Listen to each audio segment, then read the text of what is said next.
უმაგრესი ამბები. ვორვიკის უნივერსიტეტში ჩატარებული კვლევა კიდევ ერთხელ უსვამს ხაზს საკუთარ ჯანმრთელობაზე წარმოდგენის მნიშვნელობას კარგად ყოფნასა და კმაყოფილებაზე. პრობანდებს, ანუ კვლევის მონაწილეებს, ძილის დროს ეკეთათ ძილის პარამეტრების ჩამწერი კომპიუტერი.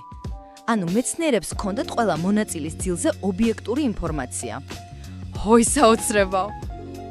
შემდეგი დღის განწყობაზე პოზიტიური ემოციებსა და ზოგად კმაყოფილებაზე უფრო დიდი გავლენა ჰქონდა მონაწილეთა სუბიექტურ შეფასებას წინაღამის ძილის ხარისხზე, ვიდრე ობიექტურ პარამეტრებს.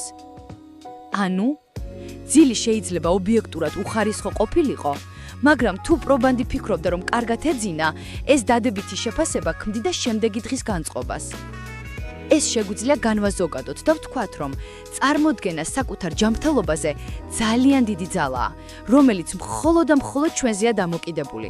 შესაბამისად, ჩვენი კონტროლის ქვეშაა. ამ ძალას ჩვენ სასიკეთოდ თუ საზიანოდ გამოვიყენებთ.